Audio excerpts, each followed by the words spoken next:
Following the last video, today we'll be mapping out Crowfeather's family tree. I won't be going over the rules again, so if you really want to know, then go watch the first episode. So for Crowfeather's family, we have to start out with his great-grandparents' family. His great-grandfather is Woollytail. Like I said, the cats at the top of the tree keep their canon design, so Woollytail is the same as canon, a gray and white tom. Woollytail's mate is Palebird, who, yes, is also Tallstar's mother, so Crowf is related to Tallstar through her. Palebird is a black and white she-cat. I made her have a lot of white spotting because one of her kits is pure white. Now, their daughter Wrenflight is canonically just brown, but since her parents have a lot of white spotting, it makes sense that she has just a little bit too. Her sister Rabbitpaw is also brown, although she is diluted, which means she's a light brown, and she also has white too, but that design is completely canonical and unchanged. I should have made her long hair though, since she's described with a fluffy belly, but well, it doesn't really matter that much. Their brother Bristlepaw is described as pure black, but just like Wrenflight, he's got to have some white on him, so I gave him a similar design to my own cat, Prince. Flypaw, also called Flylight, although that was retconned, is described as a snowy white tom. Like I mentioned earlier, it is possible for Flypaw to be all white because Woollytail and Palebird have a medium to high amount of white spotting, but it's not very likely to happen, so I gave him a few pale gray spots just to even it out. And that's the first family done.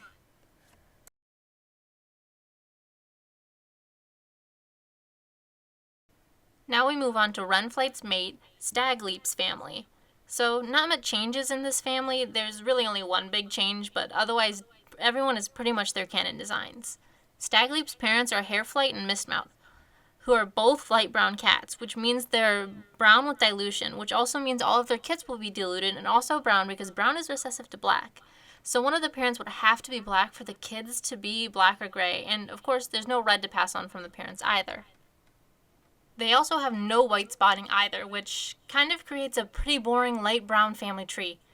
The only thing interesting is that Hareflight is solid and Mistmouse is tabby, which means some of the kits will be solid, some tabby, but that's not even interesting. Stagleap in canon is described as a dark brown, but here, of course, he has to be a diluted brown. Like I said before, the only big thing that changes here is Ryestalk. In canon, Ryestalk is a light gray tabby she-cat. Like I mentioned earlier, one of the parents would have to be black or gray for that to happen. She has to be a light brown tabby. So that's pretty much the first boring brown family done.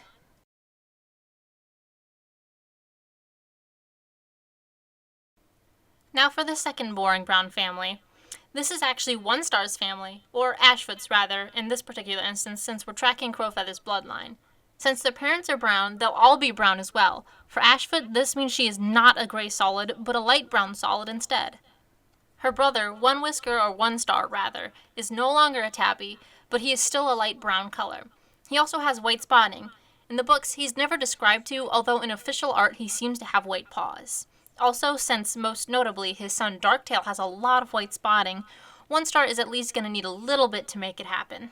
Their sister, Morningflower, also known as the mother of Gorsepaw, is described as a tortoiseshell, although for some weird reason her wiki sprite is like a color point cat. I mean, it's quite beautiful, but it's definitely not a tortoiseshell cat. But Morningflower can't get red from either of her parents, so she's actually just a brown cat instead.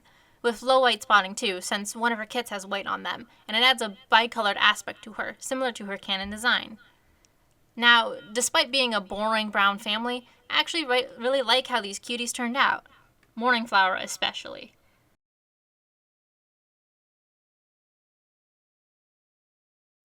Now we move on to the other side of Crowfeather's family, Deadfoot's parents and siblings. Obviously, Hickorynose and Meadowslip retain their canon designs of a brown tom and a gray she-cat. Nothing changes there. For Deadfoot, he's still a black tom. Again, nothing changes. But for his siblings, they do have a little change. Sorrelshine is described as a brown and gray she-cat, which is just not possible. In real life, she would be a mutation called a chimera. That would sort of mean that two zygotes absorbed into one in the womb. One would have been brown and the other would have been gray. Now, if you're wondering why a cat can't be brown and gray, but they can be ginger and black, the reason is that brown and gray are both controlled by the big B, little b genes. Big B's, of course, are black and little b's are brown, and to get gray, you simply dilute the black gene. So Sorrelshine is not possible for two reasons. Can't be brown and gray at the same time, and can't also be half diluted and half not diluted. Now for Pigeonflight, all that really changes for him is that he's just gray, with no white patches. He can't get white from either of his parents since they don't have any white spotting on them. You might also notice, okay, actually you probably didn't notice, but the I is capital for some of these cats. I'll explain why I did that later on, but it's not really changing the designs for the family. Not yet, anyway.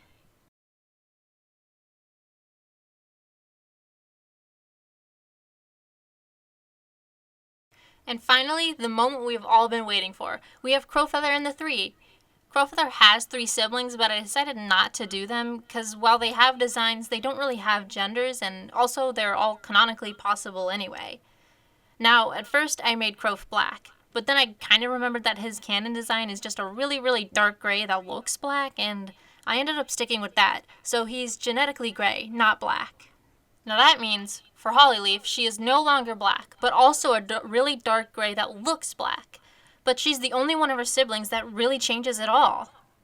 Lionblaze is still a goldenish color, although specifically he's a cream or diluted red tabby, getting the red gene from his mother, Leafpool. This is also why I had the capitalized I earlier. That indicates a silver gene. Now, I'm no expert at the silver gene, but basically it kind of makes the cat's hairs white for every part but the tip. Here's an example of what I mean from my real-life cat, Sheldon. It kind of makes the cat a little shinier in a way, not really, but that's how I'm going to describe it. So basically, I'm saying that's what gives Lionblaze his golden color. Jayfeather is also the same canonically. I did give him the silver gene too, since a lot of people describe him or view him as a silver tabby.